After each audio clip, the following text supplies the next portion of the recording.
दोस्तों नमस्कार। मैं advocate Vijay Singh Jat daily news update में आप सभी का स्वागत करता हूं। तो आप सभी को अभी तक पता चल गया होगा कि हाथरस सत्संग मामले में कितने लोगों की मृत्यु हो चुकी है। देखिए, मैं बात करूंगा कि ये घटना आखिरकार हुई तो कैसे हुई। मैं बात करूंगा कि ये इस घटना के जिम्मेदार कौन है। क्या पुलिस प्रशासन इस घटना का जिम्मेदार है? क्या वो बाबा जो सत्संग कर रहे थे क्या इस घटना का जिम्मेदार है, या वो जो उनके सेवादार जिन्होंने इसका मैनेजमेंट का बोझा ढोया था कि इतने श्रद्धालु आएंगे, हम ऐसी व्यवस्था करेंगे, क्या वो इसके जिम्मेदार हैं? या खुद आप जो श्रद्धालु बन के आप अपनी श्रद्धा भावना से उस सत्संग में जाते हैं, तो क्या आप भी जिम्मेदार हो? इन सब सवालों का जवाब जानते हैं इस न्यूज में। देखिए क्या हुआ क्या था, पहले आप लोग ये जान लीजिए। हुआ यह था कि यूपी के हाथरस में मंगलवार को सत्संग में एक भगदड़ होती है और उस भगदड़ में लगभग 122 लोगों की मृत्यु हो जाती है, जिसमें से महिलाएं, बच्चे और बुजुर्गों की संख्या ज्यादा आ रही है। दूसरी बात कि ये आश्रम जो है, उस आश्रम की बात करेंगे कि लेंथ कितनी थी। क्या आश्रम छोटा था, जनसंख्या ज्यादा बढ़ चुकी थी? नहीं, आश्रम 30 एकड़ का आश्रम था। मतलब 30 एकड़ आप लोग जान सकते हो कितना बड़ा आश्रम होगा। देखिए बात ये होती है कि जो एक पॉइंट जो इसमें सामने आ रहा है, मैं आप पे उस पे डायरेक्ट आपको लेके जाता हूं। प्रशासन जो है, प्रशासन के सामने एक झूठी इत्तला रिपोर्ट दी जाती है। लीगल अपडेट के बारे में बात करेंगे। झूठी इत्तला रिपोर्ट बीएनएस के सेक्शन 212 के तहत एक अपराध होती है जिसमें 6 माह की सजा होती है। यहां के सत्संग के जो सेवादार होते हैं वो एक इंफॉर्मेशन देते हैं प्रशासन को, और प्रशासन को एक झूठी इत्तला देते हैं कि 80,000 लोग आने वाले हैं। हमारे सत्संग में जो श्रद्धालुओं की संख्या है वो 80,000 है, लेकिन परिणाम क्या होता है? परिणाम होता है कि 2.5 लाख जनता वहां पे पहुंच जाती है। अब इसमें गलती किसकी है? जिन्होंने सूचना दी, क्या उनने छुपाया? अभी तक ये राज ही है। क्या उनने छुपाया है? क्या अगर उनने छुपाया है तो उन्होंने ये 212 का अपराध किया है और उनको पनिशेबल किया भी जाएगा, क्योंकि उनके खिलाफ लगभग 22 लोगों के खिलाफ एफआईआर हुई है, जिसमें से बाबा का नाम है नहीं। तो क्वेश्चन ये है कि आखिर बाबा है कौन? बाबा बहुत बड़े दिग्गज हैं।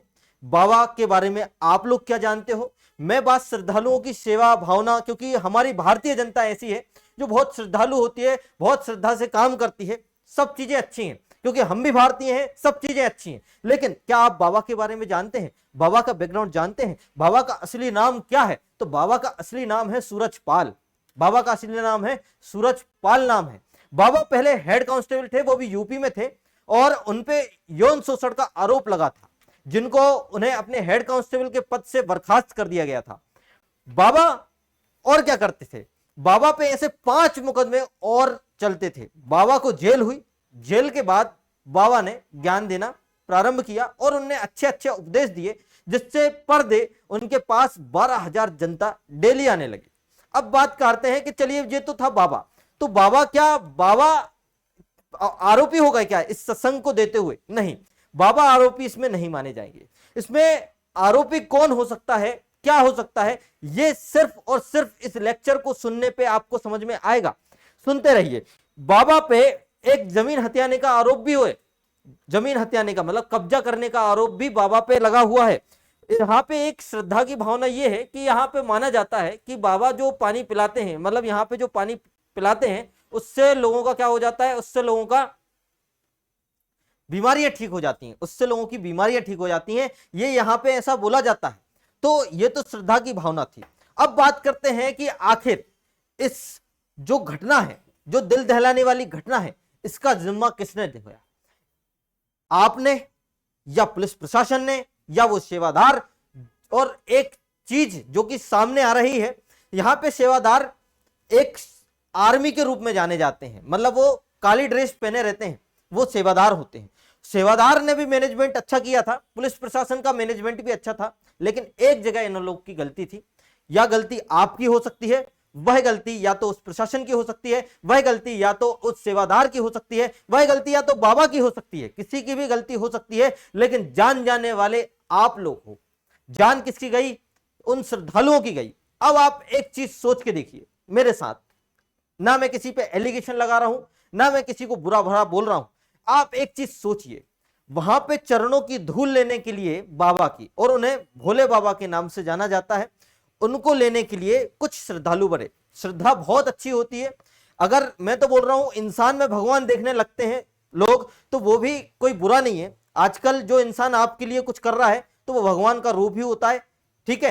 तो अब वहां पे जो श्रद्धालु है, आपको भी पता है अगर मैं होता वहां पे तो 2.5 लाख जनता है।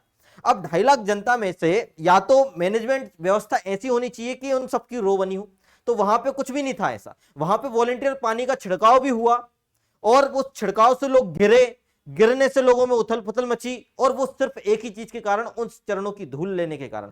कुछ श्रद्धालु इतने अंधविश्वासी भक्त बन जाते हैं कि वो सोचते नहीं कि सामने वाले पे ऊपर चढ़ गए, बच्चे हैं बच्चों के ऊपर चढ़ गए। अब इसमें गलती किसकी है? मैं बोल दूं प्रशासन की गलती है? नहीं, प्रशासन की गलती नहीं है। मैं बोल दूं सेवादार की गलती है? नहीं, सेवादार की भी गलती नहीं है। गलती सिर्फ एक है कि आपकी जो श्रद्धा है, वो श्रद्धा सिर्फ धूल, चरणों की धूल लेने के लिए थी। आपने अपने आसपास इतना देखा ही नहीं कि बच्चे हैं, महिलाएं हैं, बुजुर्ग हैं, यदि उनको टक्कर लगती है, यदि उनको ठोकर लगती है तो उनकी जान जा सकती है। आप तो ठीक है, टक्कर और ठोकर तो दूर की बात, इंसान तो चढ़ गए उनके ऊपर, और चढ़ गए तो 122 लोगों की मृत्यु हो गई दोस्तों, 122 लोगों की। इसमें सिर्फ और सिर्फ हम जिम्मेदार हैं कि हमें जानते हुए भी कि हम वहां तक नहीं पहुंच पा रहे और तब भी हम धक्का धूमी करते हैं, तो इसका क्या परिणाम होगा ये आप लोगों के सामने है।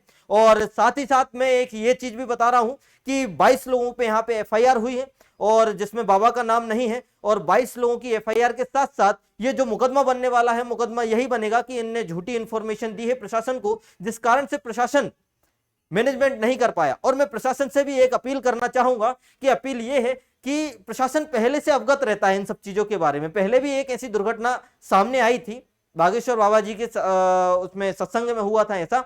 तो क्या आप लोगों को पहले से इसकी जानकारी रहती है? आप लोग भी जानते हो कि 80,000 अगर उन्होंने बोला है तो 100% 1 लाख 1.5 लाख जनता आएगी, तो क्या उस पर विचार किया जाना चाहिए? तो जी हाँ, मेरा आपसे अनुरोध है, प्रशासन से अनुरोध है, और जो सत्संग कराने वाले लोग हैं उनसे भी अनुरोध है, और जनता, सबसे पहले हाथ जोड़ के अनुरोध उन जनता से है जो श्रद्धा है, उनकी श्रद्धा का मैं विश्वास करता हूं, पालन करता हूं, सम्मान करता हूं। और लेकिन श्रद्धा इतनी होनी चाहिए कि दूसरे लोग भी वो श्रद्धालु हैं, वो आपका बुरा करने नहीं आए हैं, ना आप किसी का बुरा करने आए हो। तो दोनों एक दूसरे को कोऑपरेट करो, समन्वय से काम करो। यदि आपको चरणों की धूल चाहिए तो उस हिसाब से आप समन्वय बैठाते, क्योंकि 2.5 लाख जनता अपने आप में बहुत बड़ा पैमाना होती है, और 30 एकड़ आश्रम में समाहित नहीं हो पाई, और इस कारण से ये परिणाम हुआ। तो चलिए दोस्तों, तो ये था पूरा हाथरस का दिल दहलाने देने वाला हादसा। तो मिलते हैं, नमस्कार, शुक्रिया, धन्यवाद, और जुड़े रहिए ड्रीम जुडिशरी इंदौर के साथ।